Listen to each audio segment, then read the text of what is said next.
In this video, I'm going to be going through my takeaways from the 2024 NFL Combine. Probably going to title this something like Combine Winners and Losers, but the actual conversation is going to be a lot more nuanced than that. For me, the tape always comes first with my evaluations, but I do think the Combine is important. The ultimate goal is to figure out how athletic these players are. Usually the best way to do that is watching them actually play football on the field, but the Combine can be useful to help fill in some gaps and also let me know who I need to go back and revisit the tape. So I have 5 categories for my Combine takeaways. I've got positive and negative expected results. These are players that had good or bad performances at the Combine that lined up with my expectations based on the tape. I've got winners and losers, pretty self-explanatory. No one's usually going to go up more than a round. If a player's testing was so unexpected that I'm wanting to move them up more than a full round grade, I probably just got the initial evaluation wrong and I need to go back and rewatch their tape anyways. And then the 5th category is the players that I need to revisit their tape, or I hadn't watched them heading into the Combine, but they put up impressive performances. So we're gonna start with the expected categories. These 2 lists could be a lot longer, but I just did 3 or 4 for each. And an expected positive, these are players that had great Combine performances, but I was expecting them to test really well, so I'm not gonna give them double credit. We're gonna start off with Dallas Turner, who was probably the best tester out of all of the edge rushers, and I actually saved my grades heading into Combine week, so the change column is the difference in their overall ranking from right before Combine week to now. And I've got Dallas Turner moving up 3 spots, but really it was a long time coming with him. In my most recent What I Would Do mock draft, I had him as the first edge off the board. I didn't have him as my first edge in the rankings, but the more I think about it, the upside with Dallas Turner is too hard to pass up. He ran a 4.46 in the 40-yard dash, which is 98th percentile. He did that with over 34-inch arms. And even though I bumped him up a little bit when I redid my grades, it doesn't really have anything to do with the 40-yard dash. I think the first game I watched, like probably the 3rd play of the game, he's covering a slot receiver down the sideline step for step. And then a couple games later against LSU, he's covering Malik Neighbors on a slot fade. If you turn on this guy's tape for 10 minutes, it's obvious that he has game-breaking speed. So great that he showed that in Indy. Second player for this category is wide receiver Xavier Worthy. Just released my scouting report on him, so go check that out. He's the epitome of what this section was made for. Another player where you watch 10 plays, you're gonna see the elite speed. I didn't change my grade at all for Worthy. If you see players going like -1, -3, that's just other players jumping over them because I sat down and redid every single grade. But I already had 4.2 speed factored in for Xavier Worthy. I didn't quite think he'd break the record, but weighing 165 pounds kind of puts a cap for how high I can go for a receiver. Third player on this list is Trevin Wallace, linebacker out of Kentucky. It was widely reported that he was going to test well, and he had a great performance, good weight and arm length for a linebacker, and he ran a 4.51, jumped 37.5 in the vertical, 127 in the broad. I've got him with a mid 4th round grade because I still think there's a ways to go as far as play recognition, but there aren't many other linebackers in this class that have his combination of size and athletic traits. And then my final expected good performance was tight end Theo Johnson out of Penn State. He's been my tight end 2 for a while, and he was one of, if not the best tester at the tight end position. 6'6", 259 pounds, 39.5-inch vertical. That's 98th percentile vertical jump at 78th percentile weight. All of the explosive numbers I expected just watching him fire out of his stance. I was interested to see what he ran in the 40. 4.57 is a great number. It felt like on tape he was a fast starter, but his speed would kind of top out. But yeah, being a great athlete, again, already factored into my evaluation for Theo Johnson. The reason I don't have him higher than a 3rd round grade is because I think the tape is just fine. Tight end's a position where a lot of times the top guys aren't going to have great production, and you're just taking guys who are big and fast and hoping that when they get to the NFL, they can win with bigness and fastness. I've got 3 players in the expected negative section. The first guy to talk about is Texas tight end Jatavian Sanders. I included him because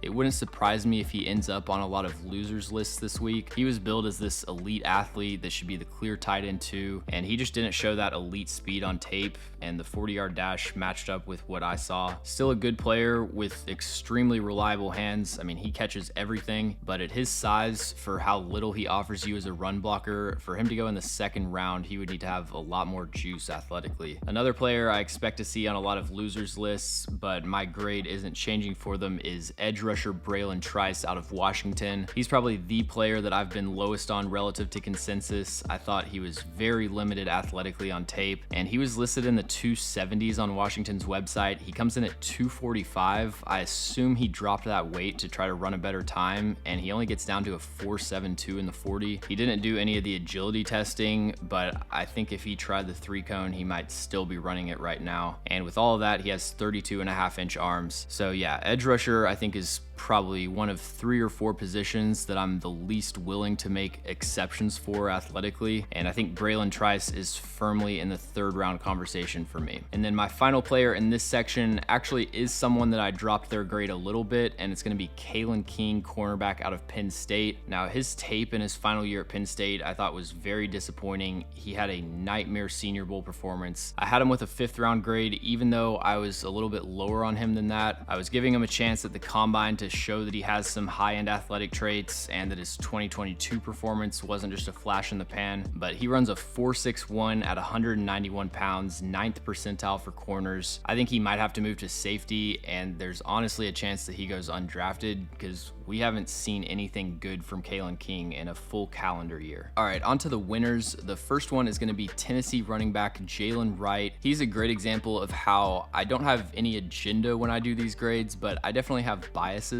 As much as I make an effort to, I don't always give people a completely fair shot, and I kind of unfairly wrote off Jalen Wright. The athleticism is obvious on tape. He ran a 4.38, 134 inches in the broad jump, which is 99.5 percentile for running backs. His actual athletic testing isn't affecting this change very much, but revisiting his tape, I think I was too hard on him for some of the favorable looks that he got in Tennessee's offense. For all that's made about how gimmicky Tennessee's passing game is, I think their running game is equally difficult to evaluate. They're not running the ball unless it's an extremely favorable box count. Half of Jalen Wright's big plays, I mean, he's running into 6 or even 5-man boxes. So when I did my initial grade on Jalen Wright, I think I was punishing him way too much for that. He's still a very talented running back, and he goes up to a late 3rd round grade for me. My second winner is Ohio State tight end Cade Stover. I really liked his tape. He's got probably the best hands of any tight end in this class, and he's a decent run blocker, but I had major questions about his speed. On tape, he had a very difficult time pulling away from linebackers, and I had him with a late 5th round grade, but running a 4.65, I mean, that proves that the speed is there. And Cade Stover with decent speed, I think is a very good tight end prospect, so moving him up about 35 spots. I thought Colorado State edge rusher Mo Kamara had a really nice performance at the combine. Very undersized, but he had good numbers in the broad jump, 10-yard split, 40-yard dash. He proved that he's an explosive athlete, not just against Mountain West competition and Colorado's offensive line, and definitely willing to start thinking about him early day 3. My next winner is going to be Washington offensive lineman Troy Fontenot, going up 20 spots on my big board. Everything he did on Sunday, from the testing to the on-field workouts, made me so much more confident that he can be a high-quality starter in the NFL. His 10-yard split, 40-yard dash, vertical jump, and broad jump were all at least 88th percentile. A lot of people were surprised about his arm length, 34.5 inches.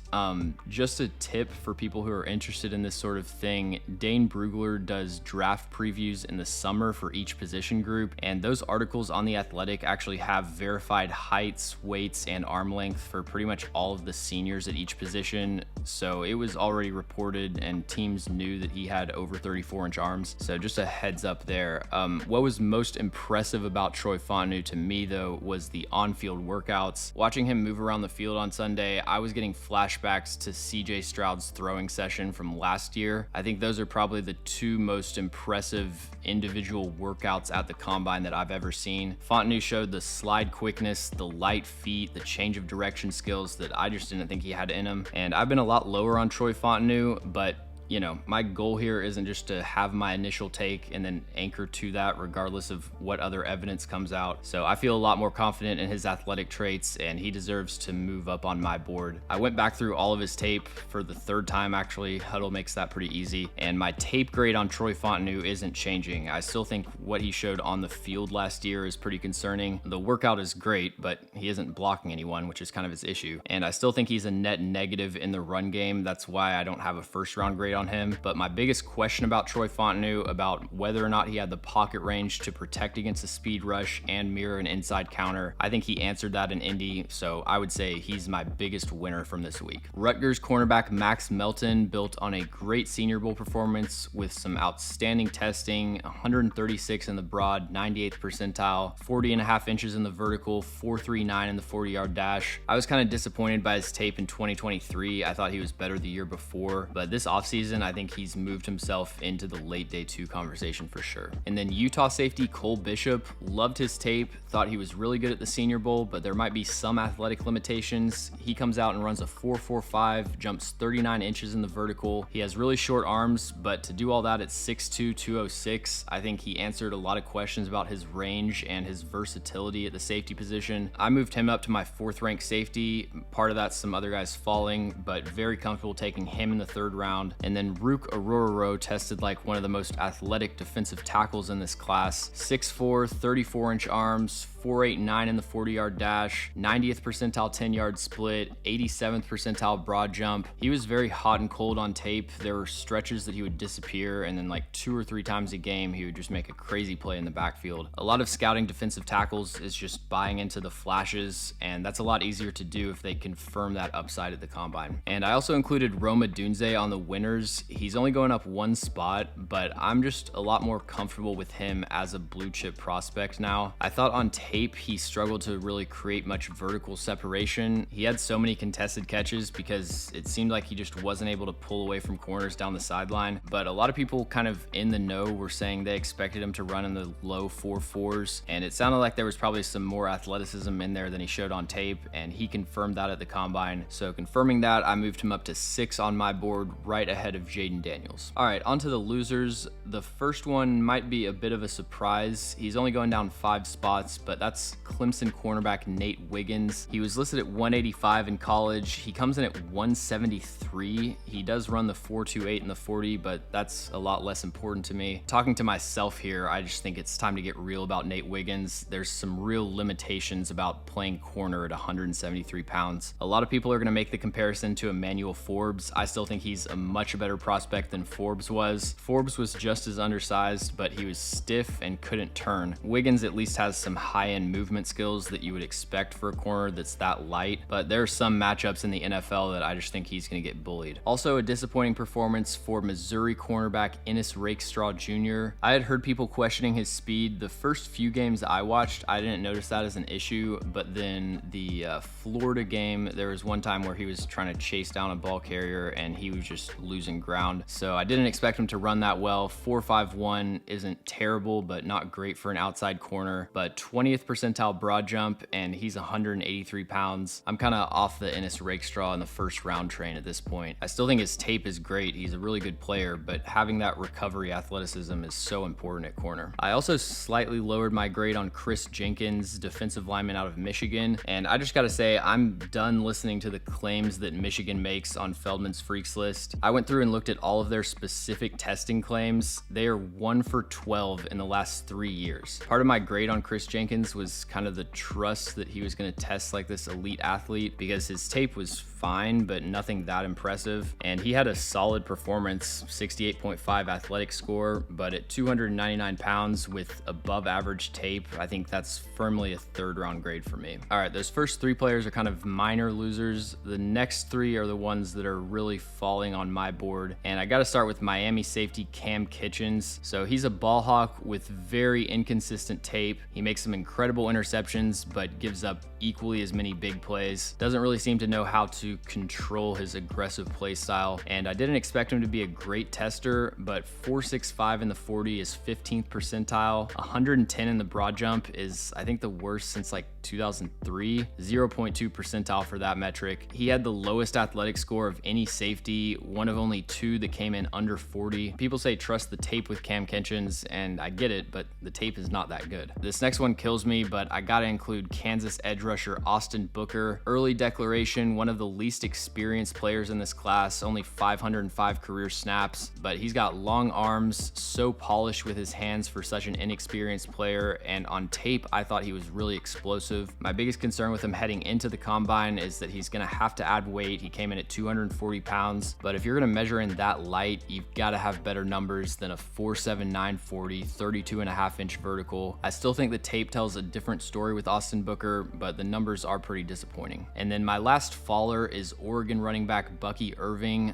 I already felt like I was making too many exceptions with him. He's undersized, comes in at 192 pounds. That's 5th percentile for running backs. He's dynamic with the ball in his hands. He's got a lot of exciting skills for a third down back, but he doesn't give you anything as a pass protector, so that could limit his role. But then he has a 29.5-inch vertical, second lowest athletic score of any running back. I'm not completely out on him, but I do think this pushes him closer to late day 3. Final section is going to be players I either need to go back to the tape on, essentially like redo my evaluation, or players that I hadn't watched but put up impressive numbers and I'm moving them up the list. So the first one is Florida State cornerback Jarrian Jones. I was not a big fan of his tape. I thought he was very loose in man coverage, gave up separation pretty easily. He had some nice plays against like the FCS teams that they played, but I thought against better competition, he kind of got exposed. A lot of people are really big Jarrian Jones fans, and he put up some good numbers, so I'm going to check out a couple more games of him. Ole Miss edge rusher Cedric Johnson, I also need to do some more work on. I actually bumped his grade up solely from the testing. Usually I wouldn't do that for someone that I had like a top 5 round grade on, but I had a pretty disrespectful undrafted free agent grade on him, so I at least moved him up to priority free agent. I thought he had some of the worst, least impactful tape of any edge rusher in this class. From the 3 games that I watched, there was maybe 1 pass rushing win, so I was surprised that he got a Senior Bowl invite. I was surprised he got a combine invite, but he tested really well, and I talked to some people that liked him, so I'll give him another chance. And then 4 players that I hadn't watched heading into the week, but they will be next up on my list. Isaac Garindo, I know a lot of people love him. He ran a 4.33 in the 40, 41.5-inch vertical, good agility numbers as well, and he did that at 6 foot, 221 pounds. I've seen his highlights, so I kind of know what he's about, and I expect to like him, but excited to dig into the tape. Texas defensive back Ryan Watts